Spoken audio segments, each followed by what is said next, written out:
প্রিয় শিক্ষার্থীরা, আজকে অধ্যায় ৭ তৃতীয় শ্রেণীর পানি গুরুত্বপূর্ণ কিছু প্রশ্নের উত্তর নিয়ে হাজির হয়ে গেলাম বাংলাটেক অফিসিয়াল থেকে। আমি রিশা। তো চলো প্রশ্নের উত্তরগুলো পড়ে নেই। আগেই বলে দিচ্ছি, এই প্রশ্নগুলো কিন্তু গুগল থেকে নেওয়া। অনেকেই প্রশ্ন করো যে এই প্রশ্নগুলো কোথা থেকে কপি করছে। আসলে কপি করি না, এই প্রশ্নের উত্তরগুলো আমি নিজেও লিখতে পারি, বাট গুগল থেকে নিলাম। খুব একটু সহজ, নিজেরও সহজ হলো এবং তোমাদেরও জানা হলো সেই জন্য।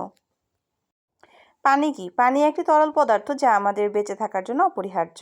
আমরা কি কি কাজে পানি ব্যবহার করি এটা আমরা সকলেই জানি, তাই না? রান্না করতে, পরিষ্কার পরিচ্ছন্নতা, গাছপালা, পশু পাখি সকলের জন্য কিন্তু আমরা পানি ব্যবহার করে থাকি। পানির তিনটি অবস্থা আছে, একটা তরল, কঠিন এবং বায়বীয়। আচ্ছা, পানির দুটি উৎসের নাম বলতে হবে। সেটা হচ্ছে, পানির দুটি উৎস হলো মানুষের তৈরি উৎস এবং প্রাকৃতিক উৎস। এইগুলোর উদাহরণ তোমরা জানো, তবুও একটাবার রিভাইজ দিয়ে নিবে। নিরাপদ পানি কাকে বলে? যে পানি পান করলে বা ব্যবহার করলে কোনো ক্ষতি হয় না, তাকে নিরাপদ পানি বলে। পানির অপচয় করা উচিত কেন? আসলে এখানে হবে কেন না। আচ্ছা, পানি একটি অমূল্য সম্পদ এবং এর অপচয় করা উচিত নয়, কারণ এই সীমিত এই সম্পদ ভবিষ্যৎ প্রজন্মের জন্য সংরক্ষণ করা প্রয়োজন। তাহলে উত্তরটাতে একটু ভুল আছে, এখানে গুগল মামা একটু ভুল করে লিখে ফেলেছে। যাই হোক, অতিরিক্ত দেখো সংক্ষিপ্ত প্রশ্ন, পানির উৎস কাকে বলে?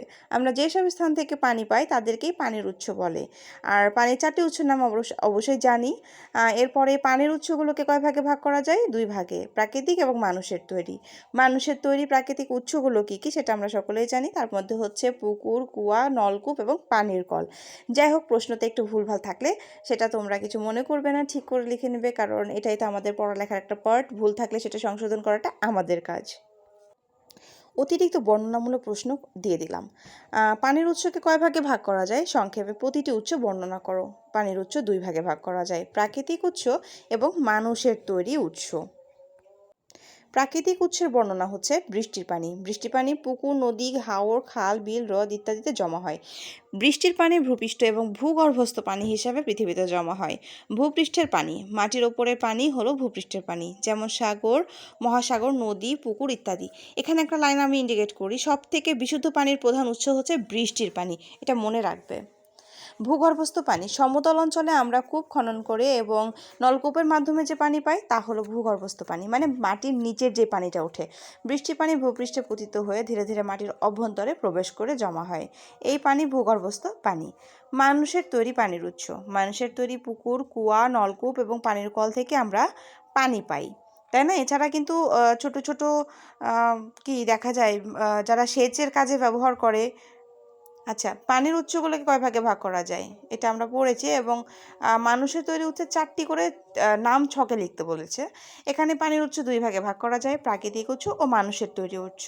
তাহলে পানির প্রাকৃতিক উৎস ও মানুষের তৈরি উৎসের নাম আমরা 4টি করে ছকে অবশ্যই লিখতেই পারবো, তাই না? তো চলো আমরা এটাও দেখে নেই। প্রাকৃতিক উৎস হচ্ছে নদী, নালা, বৃষ্টি, খাল, বিল এবং হ্রদ। আর মানুষের তৈরি হচ্ছে পুকুর, কুয়া, নলকূপ এবং পানির কল। আমার ভিডিও যদি ভালো লাগে অবশ্যই কমেন্ট করবে। প্রতিটা প্রশ্নই কিন্তু গুগল থেকে নেওয়া হয় না, কিছু প্রশ্ন আমি অবশ্যই লিখি, কিছু না, বেশিরভাগটাই আমি লিখি। কিছু সামান্য প্রশ্ন উত্তর আমি গুগল থেকে ব্যবহার করি। সো এটাতে তোমাদের যদি কারো কিছু মনে মন্তব্য আসে অবশ্যই কমেন্ট করে জানাবে।